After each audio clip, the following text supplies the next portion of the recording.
निमित्त नैमित्तिक संबंध का अर्थ वही कि इधर कुछ हुआ तो इधर होगा ही होगा समझे कि नहीं? ये करेगा नहीं लेकिन होगा जरूर। याद रखना, संबंध है, संबंध शब्द ही बता रहा है कि कंपलसरी होगा ही होगा। संबंध तभी कहा जाएगा जब कंपलसरी होगा। अगर कभी कभी होता तो संबंध नहीं कहते, समझ रहे आप? तो आत्म परिणाम होंगे तो बाह्य प्रवृत्ति होगी, समझ रहे आप? आत्म परिणाम हुए तो बाह्य प्रवृत्ति हुई, सिंपल है। समझे कि नहीं समझे? तो मन में विचार आ रहा है, यदि वचन से कुछ बोला जा रहा है या देह की क्रिया हो रही है तो इसे सीधा समझ लेना अंदर राग की परिणति है। कितना सिंपल है, ये तो कठिन थोड़ी है, इजी है कि नहीं? ये हमारी एक्टिव बॉडी, बोलते हुए वचन और अंदर के विचार ये बता ही रहे हैं कि हमारे अंदर राग की प्रवृत्तियाँ है। और ये तीर्थंकर प्रतिमा, समझे क्या? जिनेंद्र भगवान की प्रतिमा क्या बता रही है कि अंदर राग नहीं तो हमने वो हाथ पैर नहीं देखने चाहिए, भाव देखना चाहिए। अंदर एक वीतरागी भाव का धारक जीव है जिसके अंदर कोई राग उत्पन्न नहीं होता, इसीलिए देह में कोई क्रिया नहीं है, आँख खुली हुई नहीं है, समझे क्या? नहीं, हाथ पर हाथ है, पद्मासन है या खड़गासन, समझ रहे? तो इसका अर्थ क्या? तो जहाँ जहाँ अंदर राग की परिणति है वहाँ वहाँ मन में, वचन में, काया में कुछ ना कुछ इम्पैक्ट आएगा। ये रूल है। ये कैसा रूल है?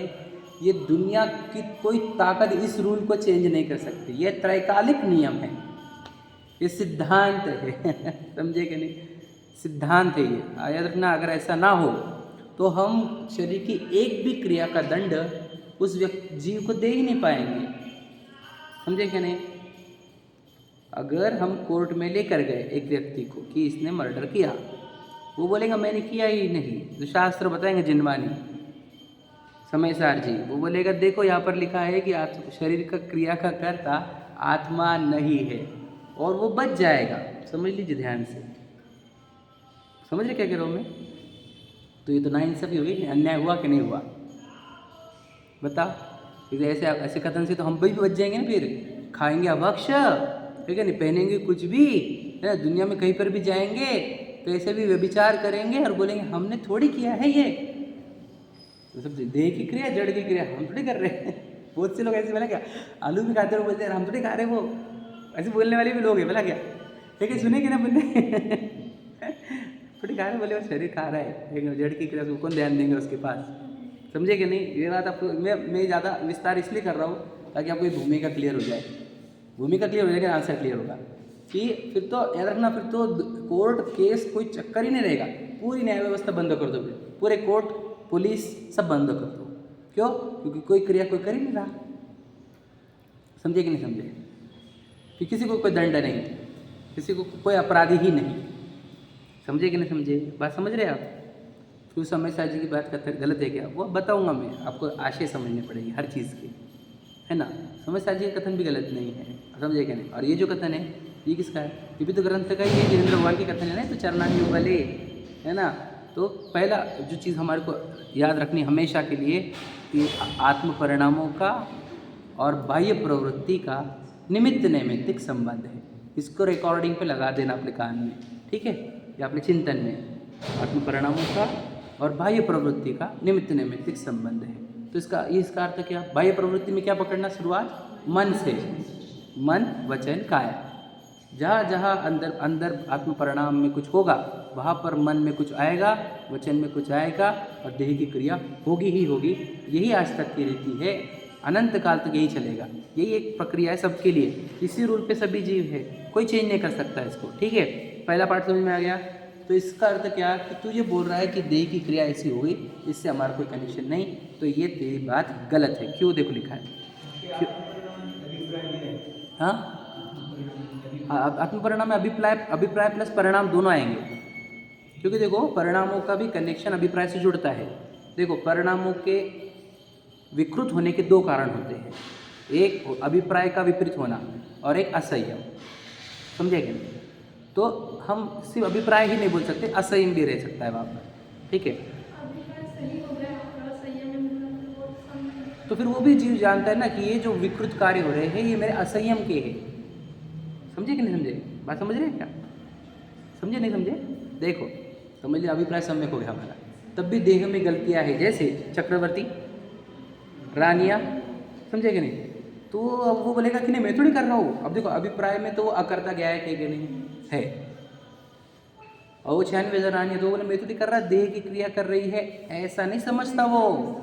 ध्यान से सुन लेना, मैं आपको बताया था उसको राग दिखता भी है, खटकता भी है, वो रोक सकता है कि उसको, इसीलिए तो उसको असंयमी कहा हमने, चौथा गुण स्थान दिया है। तो वो क्या समझता है ये जो राग है ये मेरे असंयम का फल है। समझ रहे कि नहीं? और फिर उस राग का क्या मानता है वो, मतलब असंयम जानता है, इसलिए उस देह की क्रिया को वो कभी नहीं बोलेगा कि ये मैं कर ही नहीं रहा हूँ। समझे कि नहीं? मैं थोड़ी करे 96,000 रानियों का भोग, मैं तो करता हूँ, मैं तो अस्पर्शी आत्मा हूँ। समझे कि नहीं? वैसे कह ही नहीं सकता। कह सकता है कि वो मन में क्या, मन में तो मैं कर रहा हूँ ऐसा नहीं है। उसको पता है असंयम राग, असंयम वाला भाव है। असंयम मतलब क्या होता है? राग को कंट्रोल नहीं कर पा रहे हम। हमारे राग कौन से अप्रत्याख्यान जाति का राग चल रहा है ना, जो हमारे कंट्रोल के बाहर है। तो इसलिए वो जानता है कि मेरे अंदर एक असंयम वाला भाव है, राग वाला, उसके कारण ये देह की प्रवृत्तियाँ हो रही है। कौन सी? वो 96,000 आने वाली, दिग्विजय वाली है ना, आदि आदि सब, चाहे वो भाई से भिड़ने वाली बात हो, है क्या नहीं? तो ये सब क्या है? ये मेरे अंदर के असंयम भाव का फल है। तो इस बात को अच्छी भली भांति जानता है। समझे कि नहीं? तो यही तो सम्यक दृष्टि है, वो कभी झूठ नहीं, जो सच है वो सच है। हमारे अंदर असंयम भाव है कि नहीं? और वस्तु स्वरूप तो यही है ना। काहे से हो रहे हैं वो विकृत भाव, वो विकृत कार्य देह के, वो काहे से हो रहे हैं? ऑटोमेटिक थोड़ी होते। समझे कि नहीं? मतलब हमारे अंदर कुछ भी नहीं चल रहा और तब भी वो हो रहा है, ऐसा होने लग जाए तो मतलब पूरी प्रकृति बिगड़ जाएगी तो। समझे कि नहीं? फिर सोचो एग्जाम्पल में, बुरा लगेगा आपको सुनने को कि मुनराज के अंदर विकार नहीं है और शरीर गलत गलत काम कर रहा है, ऐसा हो जाएगा ना फिर तो, है कि नहीं? और किसी के अंदर बहुत सारे विकार है और बाहर से देखो तो मुनि दशा एकदम पक्की पालन में हो रही है, तो ये भी तो कहाँ मैच होगा फिर? समझे कि नहीं? पूरा ही बिगड़ जाएगा फिर। कौन सा बच्चा अच्छा कौन सा बच्चा बुरा पहचानने में आएगा नहीं आपको, लड़की देने के लिए। समझे कि नहीं? और लड़की चुनने के लिए भी, बहू चुनने के लिए, क्योंकि बाहर से तो हमारे को कुछ अलग ही दिख रहा ना पिक्चर, है कि नहीं? तो इसलिए यहाँ पर हमेशा क्या संबंध है? निमित्त नैमित्तिक, जोरदार संबंध। ऐसा संबंध याद रखना 6 सिग्मा से भी भारी। मतलब क्या? एक्यूरेट मतलब इतना एक्यूरेसी है कि एक कण का विकार हुआ तो एक कण का बाह्य प्रवृत्ति दिखेगी ही दिखेगी आपको। इतना, जितने डिग्री का विकार उतने डिग्री की बाह्य प्रवृत्ति, इतना गजब का काम है वहाँ पर, बहुत ही सुंदर। मतलब और विकार नहीं है और प्रवृत्ति हो, ऐसा भी कभी नहीं होगा, है ना? समझिए, अभी याद रखना कि विकार भी नहीं और प्रवृत्ति भी हो रही है, ऐसा कभी नहीं होगा। विकार जितना उतनी प्रवृत्ति। समझे क्या? नहीं? एकदम सिंपल है यार, बहुत अच्छा है। ये समझने पर बहुत शांति मिलती है हमें। सिद्धांत ये सिद्ध हो जाए तो अंत हो जाता विकल्प होगा कि मैं मेरे अंदर विकृतियाँ कम करूँ, देह की क्रिया सुधर जाएगी। तो वो बोल भी तो रहा है मैं परिणाम सुधारूंगा। तो बेटा देह की क्रिया से तो तेरे हम परिणाम ही तो चेक कर रहे हैं बेटा, है क्या नहीं? तो बोल रहे देह की क्रिया जैसे चलेंगे वैसे चलेंगे, हम परिणाम सुधारेंगे, तेरे परिणाम ही तो दिख रहे देह की क्रिया में। मैं अब कल भी बताया था आपको कि जैसे हम बैठते हैं, बोलते हैं, खाते हैं, पीते हैं, कपड़े पहनते है ना, जो हम जीवन गुजार रहे हैं, हम उससे सब समझ जाते हैं अंदर किस प्रकार की राग की जातियाँ चल रही है। मिथ्यात्व भी दिखता है उसके अंदर, असंयम भी दिखता है, सब दिखता है कि नहीं? कोई बोलते ऐसे क्यों करती है, ऐसे क्यों करती है, समझने ना, उसके अंदर उसे परिणाम है। वैसे उसके एक तो अभिप्राय उल्टे है और उसके अंदर असंयम भी है। तो उसके अभिप्राय उल्टे और असंयम देख लेगा तो उसके प्रति तुझे क्रोध नहीं आएगा। हम उसके देह की एक्टिविटी पे प्रश्न चिन्ह उठा रहे ना, ऐसे क्यों करते, ऐसे क्यों करते समझे कि नहीं समझे? हमको द्वेष होता है, इससे होता नहीं, ऐसे क्यों करते हमारे साथ? तो उसके अभिप्राय उल्टे है और उसके अंदर असंयम भी है, इसलिए उसके ऐसे परिणाम आ रहे हैं और उसके रिफ्लेक्शन में उसकी देह की क्रिया ऐसी हो रही है। समझे क्या? कह रहे समझना, समझ में? तो क्या लिखा? छद्मस्त के क्रियाएँ परिणाम पूर्वक होती है। क्लियर है? अब एक वर्ड आया है पूर्वक। पूर्वक का अर्थ होता है पहले परिणाम फिर क्रिया। वैसे तो वो डायरेक्ट कनेक्शन भी है क्या नहीं? पर याद रखना यहाँ पर क्रिया ले रहे हैं इसका अर्थ देह वाला ले रहे हैं। मन के साथ रियल टाइम चलता है, समझिएगा, ध्यान से लेना। क्रिया के साथ पश्चात वाला टाइम आएगा। समझे क्या कह रहा हूँ? ध्यान से लेना। परिणामों का और मन का तो रियल टाइम पे काम चलेगा, समझेगा नहीं। लेकिन क्रिया में डिले हो सकता है, क्योंकि पता है ना, मन के लेवल क्रॉस होने पर वचन में आता है और वचन की भी लेवल क्रॉस होने पर क्रिया में आता है। इसलिए क्रिया थोड़ी डिलेड रहती है। किससे? मन के विकार से या फिर आत्मा के विकार से देह की क्रिया में थोड़ा टाइम गैप दिखेगा आपको। इसलिए कहा कि देह की क्रिया परिणाम पूर्वक होती है।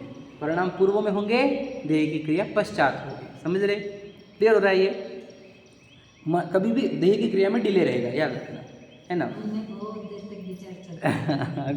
अभी तो अच्छे से अपने आप को देखोगे तो आपको समझ में आएगा। ये सब ऑब्जर्व चीज़ें हैं, अपने अंदर ही चलता है बहुत, फिर वो वचनों में आ जाता है, अरे यार क्या करना, बुद्धि से चल रहा है ना, और फिर एक्शन ले ही लेते हैं अपन। तो ये सब मन वचन काय की क्रिया होती है। ठीक है, देखो अब ये क्वेश्चन है। अब देखो, कदाचित बिना परिणाम कोई क्रिया होती है।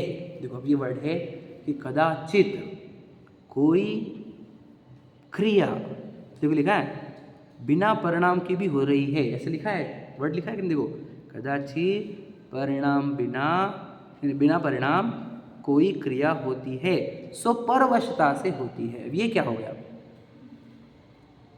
ये क्या हो गया? हाँ,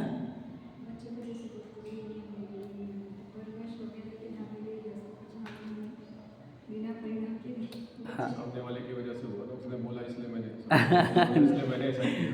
वैसे तो है नहीं यहाँ पे, वो तो अगली लाइन पे है। वो जो आप बोल रहे हैं वो अगले लाइन पे है। क्या? मतलब जैसे समदृष्टि जीव आएगा है। नहीं, वो आगे है वो। मैं बता रहा हूँ देखो, परवशता मतलब क्या? नहीं, वो भी नहीं है, वो थर्ड पार्ट में है, ये सेकंड पार्ट है। मैं बता रहा हूँ, जैसे देह में पूर्व कर्म के अनुसार बुखार आई, इसमें आपका परिणाम जुड़ा हुआ है क्या? नहीं है। शिथिलता आ गई, पैरालिटिक हो गया, आदि हो गया, तो यहाँ पर परवशता हो गई। किसी ने आपको धक्का मारा और आपने किसी को टच कर लिया, समझ लीजिए कोई सामने स्त्री थी, पराई स्त्री, किसी ने हमको धक्का मार दिया, हम उसको टच कर लिए, तो वो गुस्सा कर रही है, हमारे पे आरोप लग गए, तो इसमें हमारे परिणाम नहीं जुड़े हुए थे। समझिए कह रहे, इसमें हमारे अंदर परिणाम कुछ भी नहीं हुआ था, किसी ने धक्का मारा। ऐसे केसेस भी रहेंगे, मतलब बॉडी की एक्टिविटी में देखो क्या, ये कौन रहेगा? कभी थर्ड पार्टी भी रह सकती है, कभी कर्म रह सकते हैं। मतलब क्या, देह की कुछ ऐसी एक्टिविटी है, जैसे हमने बताया बुखार आई तो कहाँ से आई? हमने कराई कुछ उसको। रोग आए, हमने थोड़ी कराए है, ये परवशता से चल रहा है। मतलब क्या, पूर्व कर्म कराते हैं, उसमें हमारे परिणाम का लिंक नहीं है। तो जहाँ पे परिणामों का लिंक नहीं रहता, तो बुखार आई तो हमने कभी अपराध क्यों लाई तूने बुखार? तो बच्चों को हमने बोला, हमने आज तक क्यों लाई तूने बुखार? ऐसा तो हम बोलते नहीं है, आप समझेंगे नहीं, क्योंकि वो आती है, परवश है वहाँ पर, हमारे हाथ में नहीं। समझिए, परवशता का अर्थ ये है वहाँ पर, जिसमें हमारा परिणाम जुड़ा हुआ नहीं है, और वो एक्टिविटी ऐसी नहीं रहती विकृत वाली ही, मतलब जिसमें हमारा कोई परिणाम नहीं जोड़ा था हमने। तो दुनिया भी अपराधी नहीं समझती हमारे को, याद रखना। मैं आपको बताऊँ, दुनिया जो चल रही है उसमें भी ये कनेक्शन समझा जा रहा है, जिसमें हम मान के चलो कि CCTV दिख गया, किसी मुझे धक्का मारा, तो मुझे कोर्ट सजा देगी क्या? क्यों नहीं देती बता? वो रेस के परिणाम जुड़े हुए नहीं है वहाँ पर। समझे कि नहीं समझे? क्लियर कट तो है, न्याय व्यवस्था भी इसी पर चल रही है। वो कोर्ट क्या बोलेंगे? नहीं, इसकी कोई गलती नहीं, क्योंकि इसको किसी ने धक्का मारा था किसी ने। समझे क्या? उसको सजा मिल जाएंगी, उसने तो टच भी नहीं किया। आप समझे क्या? तो इसका अर्थ क्या होता है कि जहाँ ऐसी कुछ क्रिया दिखेगी आपको जिसमें परिणाम लिंक नहीं है, जैसे रोग आदि मैंने कहे, पैरालिटिक हो गया तो हमने परिणाम नहीं है कि नहीं, तो उस टाइप की क्रिया में उन्होंने कहा कुछ क्रिया परवशता से होती है ना, बिना परिणाम वाली। अब तीसरा देखो, तो अभी तीसरा पार्ट तो चालू होगा। अभी बोल रहे अपने वश से उद्यम पूर्वक कार्य करे और कहे कि परिणाम इस रूप नहीं है, सो यह भ्रम है। और वो एग्जाम्पल में आ जाओ, कौन सा? पीछे से किसी ने धक्का नहीं मारा, खुद ही भिड़ गया और बोलते थे देखो कोई किसी ने धक्का मारा था। यहाँ पे क्या है दिख रहा है कि खुद अपने अंदर से परिणाम इसके उत्पन्न हुए थे कि नहीं हुए थे? आप समझे कि नहीं? CCTV में दिख रहा, कोई नहीं था धक्का मारने वाला, है क्या नहीं? धीरे धीरे अंदर ही ये विकृत हुआ है, मैंने कोई तो भी अदृश्य शक्ति थी, उसने मुझे धक्का मारा। फिर बेटा तेरे अदृश्य शक्ति हमारे को दिख रही, तेरे अंदर क्या चल रही है क्या नहीं? तो देखो कितना अच्छा लाइन लिखे उन्होंने, अपने वश से। वश देखो वर्ड है, वश बहुत अच्छा वर्ड है, ऊपर वर्ड भी था देखो, परवश, है क्या नहीं? और यहाँ पे अपना वश है, मतलब अपने कंट्रोल में थी चीज़ें। अपने वश से उद्यम पूर्वक कार्य करे, मतलब खुद तूने ट्राई किया है वो करने के लिए, है ना? उद्यम पूर्वक कार्य करे और कहे कि परिणाम इस रूप नहीं है, सो यह भ्रम है। जब याद रखना कितना वर्ड अच्छा है, भ्रम। क्लियर कट तेरे वहाँ पे उद्यम के हुए हैं, उद्यम तूने उस प्रकार के परिणाम किए हैं और वह एक्टिविटी हुई है, और वो एक्टिविटी होने पर तू बोल रहा है कि इसमें मेरा कोई कनेक्शन नहीं है, तो ये तू भ्रम में बेटा, इल्यूजन में। तो ये याद रखना, उसका अंतरकरण तो बताएगा कि अपन इन्वॉल्व है इसके अंदर, लेकिन वो दुनिया को जस्टिफाई करते बैठेगा, नहीं हमारा कोई कनेक्शन नहीं, दो द्रव्य के बीच में कोई कनेक्शन नहीं होता है। समझे कि नहीं? तो तू ये भ्रम फैला रहा है खुद के अंदर भी, दूसरों के अंदर भी, क्या कि मेरा वहाँ पर परवश, मैंने कुछ नहीं किया, मैंने कुछ नहीं किया, मैंने कुछ नहीं किया, ऐसा है नहीं। जब जब विकृत परिणाम हुए है, क्रिया मतलब विकृत क्रिया हुई है, तब तेरा वहाँ पर स्ववश था, तेरे परिणाम विकृत थे। ये बात समझ ले। समझे कि नहीं? नहीं मेरे को नहीं क्या कलर ड्रेस पहनने का नहीं था, लेकिन घर पे फोर्स कर दिए, पहन लिया, ऐसा है नहीं, तुझे पहनने का था बेटा। समझे कि नहीं? तेरे अंदर विकार नहीं होता तो क्यों कितना भी फोर्स कर दे, करता क्या तू? नहीं करता। समझे क्या? थोड़ी गहराई समझना। हम अंदर विकृत हुए भी ना, बहुत जन ऐसे रहते, अरे हम कि उसने किया, उसने किया, पहले उसने किया पहले तो उसको लगता है कि कोई और है जो बरजबरी करा रहा है हमारे को। याद रखना, इधर से ट्रिगर हुए बिना कभी क्रिया निकलेगी नहीं, याद रखना ये बात। समझे कि नहीं? विकृति में हम खुद विकृत हो ही जाते हैं। आप बोलेंगे नहीं उन्होंने बहुत फोर्स किया, बहुत फोर्स किया, याद रखना सही बात है, उन्होंने बहुत फोर्स किया, तो एक मोमेंट के बाद तूने विकार क्रिएट कर लिया, बहुत देर तक नहीं किया था, और विकार क्रिएट कर लिया तब वो काम हुआ है। अब ये मत बोलना उनके फोर्स से हुआ है, क्या समझे? बात समझ रहे कि नहीं समझे? अंदर विकार हमारे ही क्रिएट हुआ है, इसको अच्छे से स्वीकारोगे तो सुधार पाओगे खुद को। समझे कि नहीं समझे? मैं बहुत फोर्स कर रहे, बहुत फोर्स किया, बहुत फोर्स कर रहे, फोर्स के बाद तेरे पे अंदर एक फोर्स तूने क्रिएट किया, तब हाँ एक्सेप्ट किया, हाँ तो वही वो एक्सेप्टेंस ऑफ फोर्स इज विकार ओनली। तेरी दृढ़ता अगर होती तो एक्सेप्ट नहीं करता वो फोर्स को। समझे कि नहीं समझे? तो इसका अर्थ ये होता है कि हमारे अंदर ही विकार होता है, तब भी वो क्रिया होती। ओके, आगे देखो। अपने बस से उद्यम पूर्वक कार्य करे और कहे कि परिणाम इस रूप नहीं है, सो यह भ्रम है। याद रखना, ये सब लिखने जैसी हमारे घर पे कोटेशन। ठीक है, अब देखो, अथवा देखो, अब ये वो लाइन है वो जो आप बोल रहे थे, है ना, जो आप हिंट कर रहे थे, वो ये है, बाह्य पदार्थ का आश्रय पाकर परिणाम हो सकते हैं। याद रखना, अब ये बात थोड़ी सी इम्पॉर्टेंट है, ये जो समझनी है हमारे को। वर्ड क्या है? लाइन पढ़ो अच्छे से। बाह्य पदार्थ का आश्रय पाकर परिणाम हो सकते हैं। समझे कि ये बात समझना मतलब क्या? अभी बताओ इसको। हाँ देखो, ध्यान से सुनना, इसका अर्थ क्या होता है कि अगर हम गलत जगह पर जाएंगे, गलत संगति में जाएंगे, है ना, ऐसे संयोगों को देखेंगे, तो हमारे परिणाम बिगड़ने के चांसेस है। जैसे कि रोज़ तो हमारे को सादे वस्त्र पहनने का ही भाव है, लेकिन विवाह का प्रसंग आया घर में, परिवार में, तो वो रंग रंगोटी आदि आदि सब, समझे कि नहीं, वो भाव हो रहे हैं हमारे को। तो ये कैसे आए हैं? किसी ने कराए हैं ऐसा भी नहीं है, लेकिन वो प्रसंग बनने पर हम वैसे हो जाते हैं। समझे कि नहीं समझे? तो इसको क्या कहा है कि देखो, वर्ड क्या है? बाह्य पदार्थ का आश्रय पाकर परिणाम हो सकते हैं। मतलब क्या कि जब जब ऐसे प्रसंग आएंगे, घर में ओकेजन आएंगे, मेरे परिणाम बिगड़ सकते हैं। इसलिए शादी विवाह के प्रसंग आने के पहले ही त्याग कर दो, तब वो प्रसंग में आपको परिणाम बिगड़ेंगे नहीं। ओके, समझ में आया? मैंने विवाह का प्रसंग दिया, मैं और बहुत सारे दे सकता था, मैं बताना चाह रहा हूँ। समझे कि नहीं समझे? जहाँ प्रोबेबिलिटी दिख रही है कि मेरे परिणाम बिगड़ सकते हैं, देखो समझ रहे कि नहीं, मेरे को दिख रहा है मेरे चांसेस है परिणाम बिगड़ने के, ठीक है नहीं, तो क्या करूँगा मैं? बिफोर वो पोजीशन आए, बिफोर वो सिचुएशन आए, मैं वो पहले ही त्याग कर दूंगा। तो अब बोलेंगे ये कैसी बात हो गई? तो यही शास्त्र की आज्ञा है, मैं आपको बता दूंगा, देखो लिखा है, इसीलिए परिणाम मिटाने के अर्थ बाह्य वस्तु का निषेध करना समय सार आदि में कहा है। आदि आया है मतलब बाकी ग्रंथों में भी लिखा है। क्या? परिणामों को मिटाने के लिए बाह्य वस्तु को दूर करना। क्या समझे? देखो कुछ लोग ऐसे रहते हैं, हाँ, निमित्त और उपादान का कथन सुन सुनकर वो बोलते हैं कि बाहर की चीज़ों से क्या कनेक्शन है, उपादान में मत करो ना। समझे कि नहीं, बात समझना। अतिरेक कर लिया उपादान निमित्त का, तो देख बाहर की चीज़ों त्याग से क्या महत्व है ना। मतलब रहने दो ना उसको, हमारे को थोड़ी राग करना है उसका, रहने दो। समझे कि नहीं। तो ये रहने दो जो है वो राग का ही प्रतीक है। समझे कि नहीं, ध्यान सुन लेना मैं क्या बता रहा हूँ आपको। हमने किसी चीज़ का त्याग नहीं किया, समझ लीजिए, मान के चलो हमने नॉनवेज का त्याग नहीं किया, अभी मान के चलो एग्जाम्पल ऐसा दे रहा हूँ, उसको बंधन थोड़ी होता होगा हमारे को, बंधन होता होगा हमारे को उसका। हम हमारे को कभी भाव आए कि आज तक नहीं आए, कभी आ सकते कि जीवन में नहीं आ सकते, तो उसका बंधन होगा क्या हमारे को, ये समझना आप। क्यों बंधन होगा कि त्याग नहीं होना ये राग होना ही होता है। क्या समझे, बात समझे कि नहीं समझे, समझे नहीं, रूल है ये, मैं आपको समझा दे रहा हूँ। अविरमण क्या बोलते हैं इसको, अविरमण ही बोला जाता है इसको। जिसका त्याग नहीं हो रहा है इसका अर्थ वहाँ का राग आसक्ति आशंका बनी हुई है। सही है क्या नहीं सही है, समझे कि नहीं। तो जिसको दिखता है कि ऐसे प्रसंग आने पर मेरे परिणाम बिगड़ सकते हैं, ऐसा व्यक्ति उन प्रसंगों का, उन वस्तुओं का पहले ही त्याग कर देता है।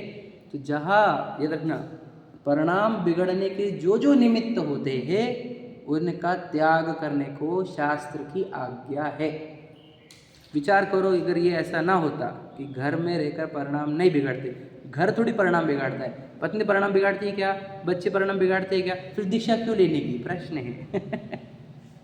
निमित्त उपादान से तुम ये बोलोगे कि पत्नी थोड़ी परिणाम बिगाड़ती, बच्चे थोड़ी परिणाम बिगाड़ते, परिणाम तो हम खुद बिगाड़ते, बात सच है। पर पत्नी और बच्चे के रहते हुए मैं परिणाम पूरे सुधार थोड़ी सकता मेरे, ये भी बात समझो आप। समझे क्या, मैं जो लाइनें बोल रहा हूँ वो बहुत गहरी है, याद रखना। ये बहुत बड़े प्रश्न चलते थे मेरे अंदर भी कि जब बाहर से मेरा कोई कनेक्शन नहीं तो मैं त्यागूँ क्यों मैं। समझे कि नहीं समझे, बहुत गहरे सिद्धांत मैं आपको बताने चाहता हूँ। ये जो पैराग्राफ है बहुत वैल्यूएबल है हमारे लिए। एकदम सिंपल समझो, पत्नी तो राग कराती नहीं, वस्तु स्वरूप से तो यही ना, पत्नी राग कराती नहीं, बच्चे राग कराते नहीं, घर गाड़ी बंगले राग द्वेष कराते क्या, वस्तु स्वरूप तो यही है, बिल्कुल सही है। तो फिर इनका क्या करूँ क्यों, ऐसा प्रश्न उठेगा, बराबर है क्या नहीं, समझे क्या नहीं समझे प्रश्न। अगर ये राग द्वेष कराते नहीं है तो फिर हम इसका त्याग करें क्यों, यही प्रश्न उठेगा उसके बाद। आपने समझेंगे बेटा, छूटेगा। तो इसका उत्तर ये है कि जब तू त्याग नहीं करेगा, उनके संयोग में रहेगा, तुझे विकार उत्पन्न होंगे ही, उनके संभाल के, उनके रक्षा के।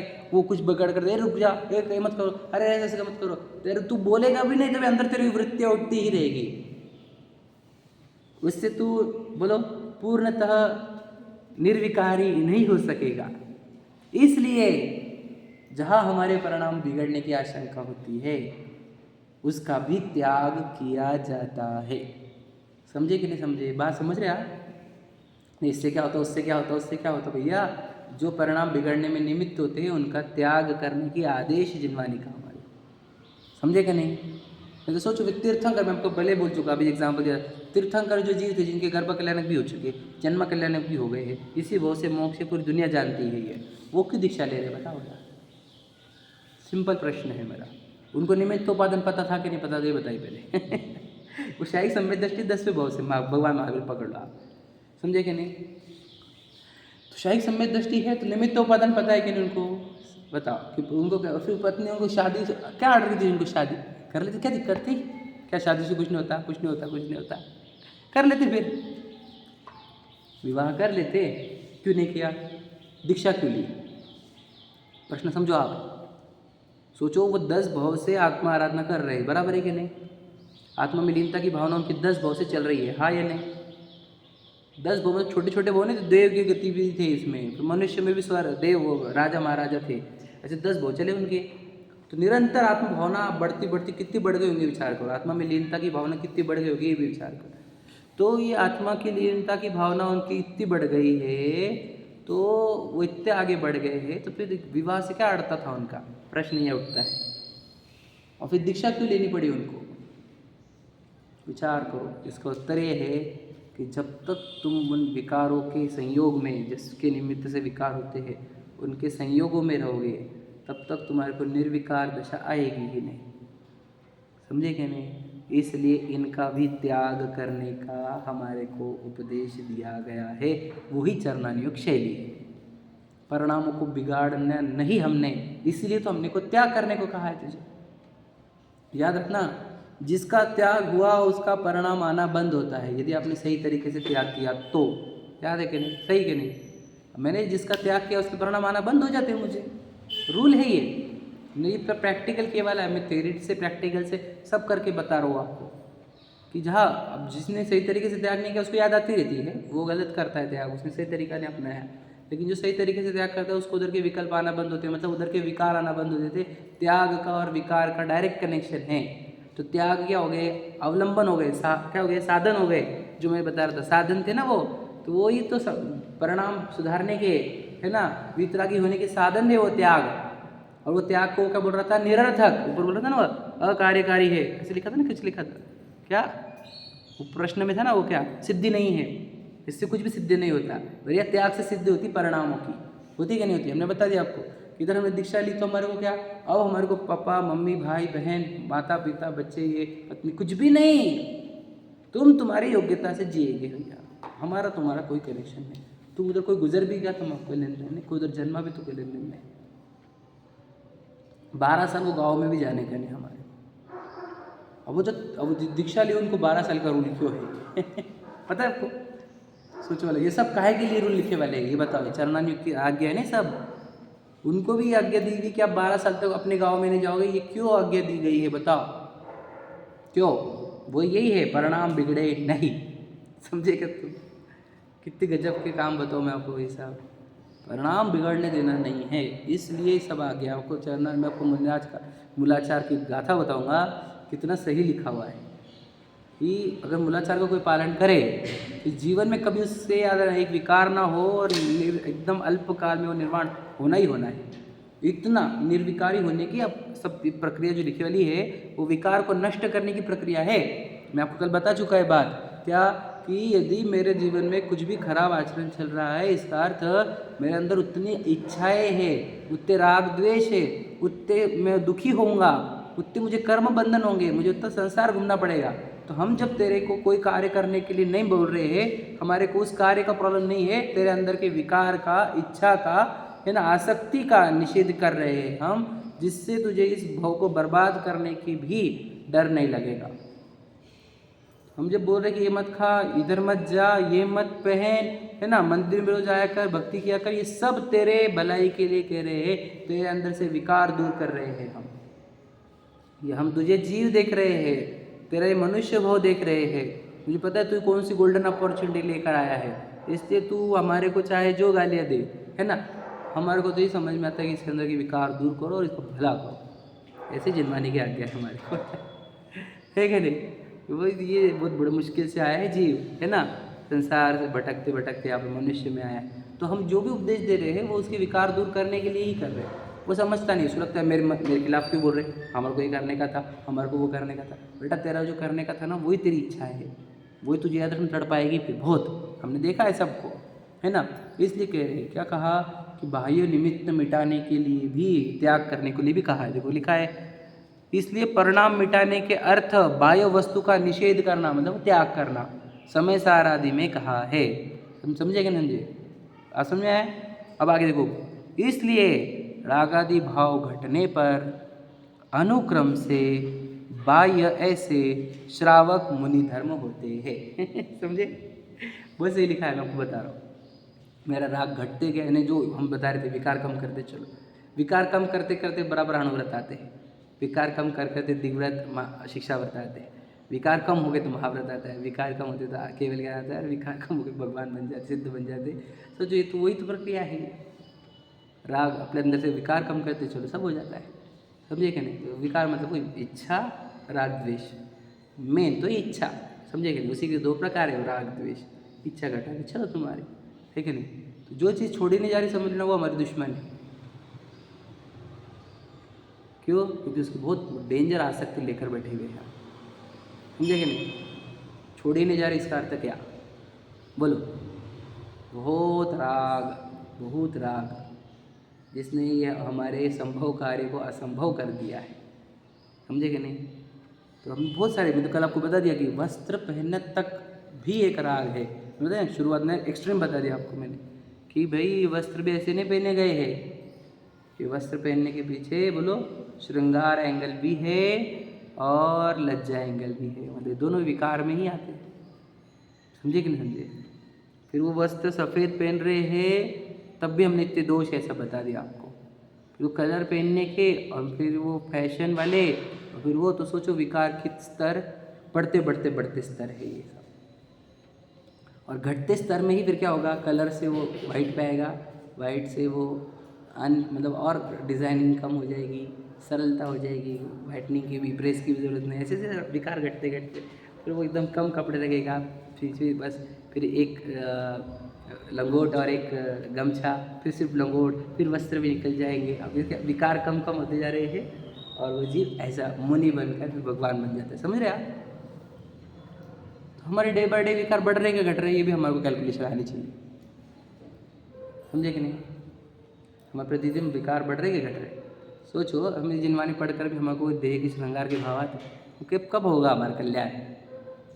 क्या लेन देन क्या पहन रहे हैं हम? सोचो भला, क्या फ़र्क पड़ जाता है? लोग देख रहे, चमड़ी को देख रहे, क्या फ़र्क पड़ा? हमारे को देख रहा कोई है क्या नहीं? तो वो ज्ञान अच्छे से ज्ञान है ना हमारे को, तो हमको देह अच्छे दिखा नहीं सबको, है क्या नहीं?